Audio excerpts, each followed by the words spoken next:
On a tous déjà vécu quelque chose d'étrange, de particulièrement bizarre, seul ou avec quelqu'un. Aujourd'hui, j'aimerais vous raconter quelques témoignages que j'ai trouvés sur la plateforme Reddit.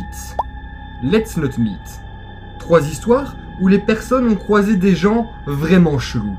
Mais la particularité de ces histoires-là, c'est que les personnes qui les ont vécues, souvent, ont frôlé la catastrophe. Et quand je parle de catastrophe, je parle de mort. Vous allez donc voir que dans certains cas, ils ont évité le pire. Mais avant de vous laisser, surtout n'hésitez pas à venir me raconter vos histoires sur mon Instagram qui s'affiche juste ici en dessous. Si vous avez déjà vécu des histoires de ce type.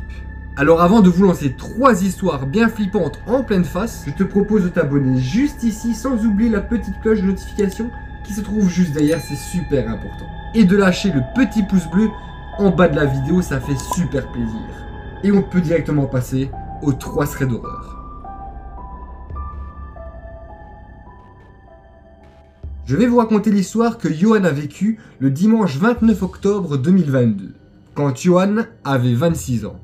Johan habite actuellement près de la frontière suisse, mais il est originaire de Grenoble, là où réside toute sa famille, soit ses parents et sa sœur. Il nous mentionne juste que ses parents habitent dans un petit appartement dans la périphérie et que sa sœur, elle, habite Grenoble. Après un week-end très agréable avec sa copine, où ils ont été voir leur famille, ils sont rentrés chez eux. Après 1h30 de route, ils sont arrivés chez eux, ils ont commandé un petit McDo et se sont installés devant une série. À ce moment-là, Johan reçoit un appel. Un numéro inconnu qu'il ne connaît pas. Un 07. Et il faut juste savoir aussi, c'est qu'il était 21h. Johan nous dit, généralement, il ne répond jamais aux inconnus. Et surtout pas à cette heure-là. Cependant, il nous dit quand même qu'il a ressenti une sensation très étrange. Il s'est senti obligé de répondre. Du coup, il a répondu. On ne sait jamais. C'est peut-être important. Il décroche et après avoir dit « Allô ?» une personne répond directement. « Êtes-vous le fils de Daniel ?» Johan répond évidemment « Oui, vu que son père s'appelle Daniel. » Cela n'a pas trop choqué Johan. Il nous explique pourquoi. Tout simplement car son père est commercial depuis 35 ans dans la même société et que son numéro était le sien il y a 15 ans. Donc c'est possible parfois qu'il reçoit des appels de très vieux clients à son père. Et après avoir répondu, la personne lui dit directement « Votre père a eu un accident de voiture. » La panique prend immédiatement Johan et il se met à trembler. Sa copine qui était juste à côté de lui voit que quelque chose ne va pas et vient s'inquiéter. Johan nous dit qu'il était complètement pétrifié car le ton qu'avait employé la personne pour annoncer voulait dire que son père était mort. Johan lui répond dans la panique. « Mais où ? Où ? Comment ? Et qui êtes-vous » Il lui répond que c'est tout simplement un témoin de l'accident et que son père a immédiatement été amené à l'hôpital. Et là, Johan panique, il continue, il hurle en lui disant « Mais où ? Où a eu lieu l'accident ? Et comment ?» La personne lui dit que la voiture s'est retournée et a fait plusieurs tonneaux. Johan explique tout à sa copine en tremblant et rempli d'angoisse. Et là, la personne dit qu'il aimerait appeler sa femme. Du coup, Johan raccroche directement. À ce moment-là, Johan conclut que sa maman n'était pas avec son père. Juste pour info, il arrive parfois que les parents de Johan se disputent et que le père prend la voiture pour aller faire un tour. Or, Johan a appelé sa mère et il n'a pas eu de réponse. Du coup, il a appelé sa petite sœur qui, elle, a fait une crise de panique et s'est mis à hurler au téléphone. Et Johan lui demande d'aller immédiatement réveiller sa maman car elle ne répond pas au téléphone. Au même moment, la copine de Johan en profite pour appeler sa maman et lui demander de rechercher tous les hôpitaux à proximité de Grenoble pour qu'on retrouve le père. Et au même moment, Johan en profite pour rappeler le numéro de l'inconnu pour avoir plus d'informations. Et il lui dit « Mais où ? Où ça s'est passé ? Où et comment ?» Mais la personne semble vouloir contourner les questions et au final, n'y répond jamais. « Mais vers où ? Quelle ville ? Quel village ? Dites-moi des informations. » Vers Angers. Et là, Johan tilt. Attends, j'étais avec mon père à 17h et je suis rentré. C'est impossible qu'il ait tapé un Grenoble-Angers en 4 heures. Pendant cet échange avec la personne, sa copine tilt sur le mot Angers. Et comprend également que c'est impossible que le père soit à Angers. Du coup, elle a immédiatement appelé le papa de Johan. Là, le père répond d'une manière dédaigneuse. Allô ? Mais Daniel, Vous n'avez pas eu d'accident? Et il rigole, il pète de rire et lui dit: Absolument pas, je suis sur mon canapé, je regarde le foot. Johan dit à la personne au téléphone que son père est en ligne. L'homme lui répond: Mais vous n'êtes pas Mathéo? Johan lui répond qu'il s'appelle pas Mathéo, qu'il s'appelle Johan et qu'il ne connaît aucun Mathéo dans sa famille. Monsieur s'est excusé, mais la manière dont il s'est excusé a laissé à Johan une sensation glaciale. Comme s'il avait eu ce qu'il voulait, le voir paniquer. Johan lui a demandé 5 fois, à 5 reprises, comment il a eu son numéro. Et il ne l'a jamais répondu. L'homme a raccroché. Et depuis, Johan ne l'a plus jamais eu en appel vocal. Par la suite, Johan a quand même eu un échange de messages avec cette personne dans le but de savoir comment il a eu son numéro. Car Johan et sa copine ont fait de nombreuses recherches et en aucun cas son numéro se retrouve sur internet. Alors que la personne avait affirmé qu'il avait trouvé son numéro dans le Google annuaire. Après quelques jours, sa belle-sœur, qui est chirurgienne, lui a indiqué que ce sont les pompiers qui prennent contact avec la famille, jamais des personnes au pif comme ça, même quand ce sont des personnes impliquées. De plus, quand il y a un décès ou autre chose de ce type sur la route, quoi qu'il arrive, il y a soit un article de presse, soit un acte de décès.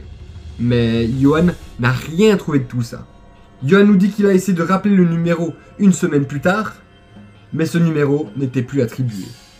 Est-ce une mauvaise blague? Est-ce une personne qui voulait tout simplement le voir paniquer? Comment a-t-il eu son numéro?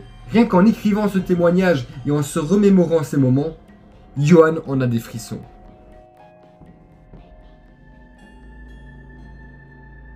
Et voilà les amis, c'est déjà la fin de cette première histoire. J'espère sincèrement qu'elle vous aura plu.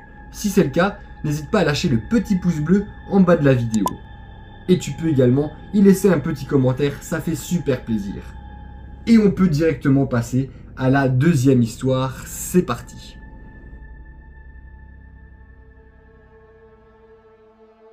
Je vais vous raconter l'histoire d'Alia, et elle a 14 ans. Récemment, elle a emménagé dans un nouvel immeuble avec sa mère.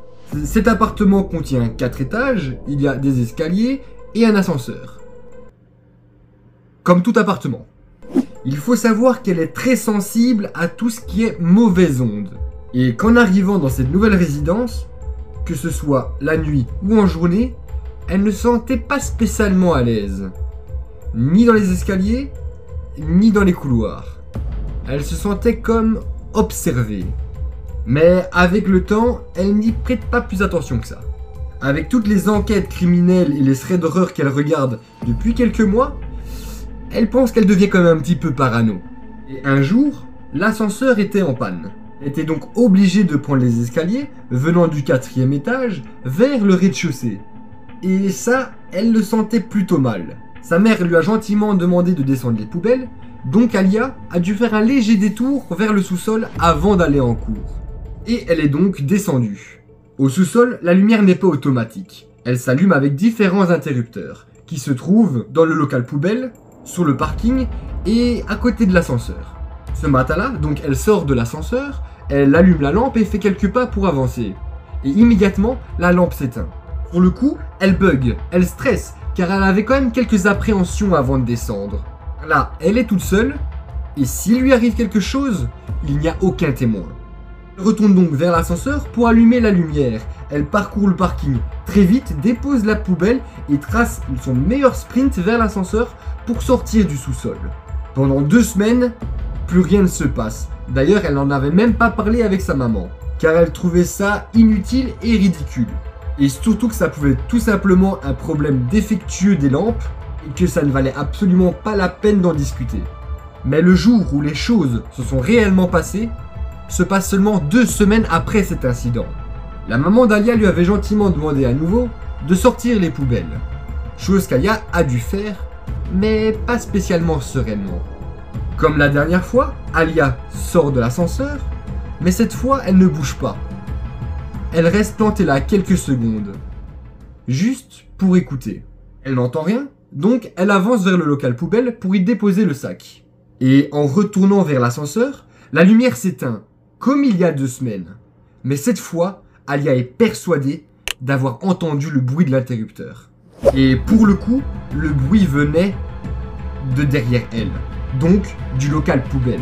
là où elle en vient, et où il n'y avait personne. Du moins, c'est ce qu'elle pensait. Là-dessus, Alia réalise qu'elle n'est pas seule, et trace le plus vite possible dans la direction de l'ascenseur pour sortir du sous-sol. Alia nous dit qu'elle entend des pas pressés derrière elle, ce qui stresse également Alia, qui fonce vers l'ascenseur pour sortir de là. Alia rentre dans l'ascenseur et les portes se referment. Et à ce moment-là, Alia se rend compte qu'il y a un homme qui arrive et qui se tient debout juste devant la porte de l'ascenseur. Complètement débraillé le type. Quand l'ascenseur commence à monter, Alia nous dit qu'elle entend un hurlement de rage en bas. Alia nous dit qu'elle remonte immédiatement dans son appartement et qu'elle fond en larmes dans les bras de sa mère. Et elle lui raconte tout ce qui vient de se passer. La maman d'Alia prend ses dires très au sérieux et appelle immédiatement la gendarmerie. Et ce qu'elles ont appris ensuite leur ont glacé le sang. Avec chance, dans le parking, il y a de nombreuses caméras de surveillance un peu partout, car il y a déjà eu de nombreux vols de voitures auparavant. Les policiers leur ont dit que l'homme s'était déjà infiltré dans le local poubelle une semaine avant la première descente d'Alia. Les policiers leur ont dit que ce n'était pas la première fois que cet homme s'était infiltré dans les caves de cet immeuble. Et qu'au moment où Alia était dans ce local poubelle, l'homme y était également. Il était caché derrière une poubelle. Et c'est également lui qui jouait avec les lumières. Les policiers ont également réussi à intercepter le mec, qui était visiblement un sans-abri, qui était déjà connu pour agression au service de police. Ils ont également trouvé un canif et une corde dans son sac. Alia nous dit qu'elle a quand même beaucoup de mal à s'en remettre de cette histoire, vu son jeune âge, c'est vrai qu'elle n'a que 14 ans, mais qu'elle y travaille. Et petit à petit, elle consulte des psychologues et elle se sent déjà vachement mieux.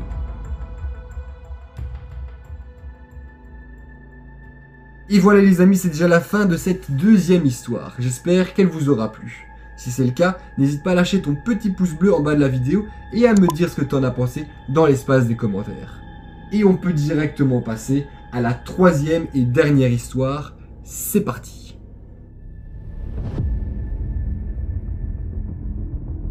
Maxime est un jeune homme de 26 ans et il habite dans la région Bouches-du-Rhône. L'histoire qu'il a vécue s'est passée il y a un an. Seulement 2 semaines après son emménagement dans son tout premier appartement. Il y a juste à nous dire qu'il a une enfance très chill et que ses parents sont beaucoup trop chill avec lui et que cette chillitude lui a coûté cette histoire. Chose qu'il a immédiatement corrigée depuis que ça lui est arrivé. Pour information, durant toute leur enfance, ils n'ont jamais fermé la porte à clé ni de la maison ni de la voiture. À part parfois le soir. Et il a malheureusement hérité de cette naïveté de ses parents. Peu après son arrivée dans son appartement, il a très vite été invité à une soirée chez l'un de ses anciens amis. De ce côté-là, il n'y avait aucun problème, la soirée s'est super bien passée. Mais attention, juste mauvaise attitude, Maxime a dû rentrer en voiture totalement alcoolisé. Alors qu'il allumait le moteur de sa voiture et le poste radio complètement sous, il s'est mis à chanter comme un golemon en pensant être seul. Jusqu'à ce que son regard atteigne le rétroviseur central de sa voiture, qui était ici mal placé. Par chance, celui-ci étant mal placé, donnait vue sur la banquette arrière. Et là, Maxime s'est rendu compte qu'il y avait une paire de Nike, une paire de chaussures Nike noires et rouges, qui n'étaient pas les siennes. Son souffle s'est du coup accéléré et du coup il s'est concentré sur ce qu'il voyait. Et il y avait effectivement une personne cachée sous une bâche noire. Exactement de même couleur que la banquette arrière. C'est alors qu'en un instant, Maxime s'est rendu compte que si la personne voulait l'attaquer, elle l'aurait déjà fait depuis longtemps.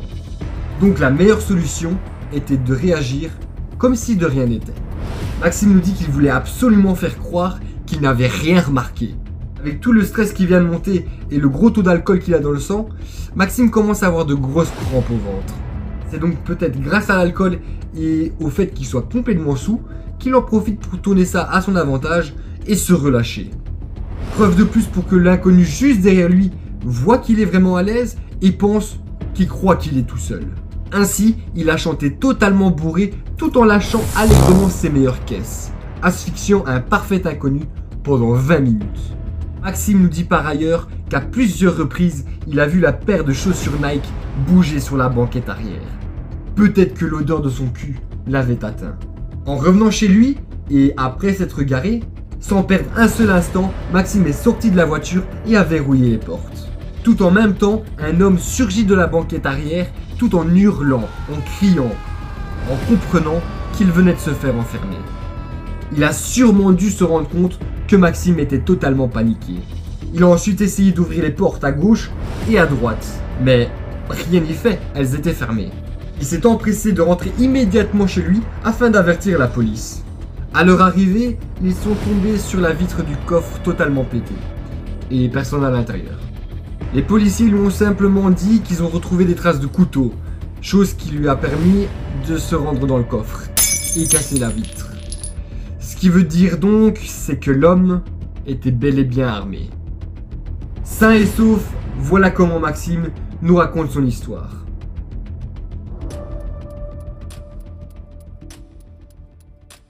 Et voilà les amis, c'est déjà la fin de cette vidéo, la fin de ces 3 threads d'horreur. Laquelle de ces 3 histoires vous a le plus plu? N'hésitez pas à me le dire dans l'espace des commentaires. Tu peux également lâcher le petit pouce bleu qui fait super plaisir. Tu peux aussi partager cette vidéo dans le but de prévenir ton entourage de toutes sortes d'agressions. Et pour terminer, je te propose de t'abonner juste ici sans oublier la cloche de notification qui se trouve juste là. C'est super important. Sur ce les potos, je vous dis à très bientôt. Allez, ciao!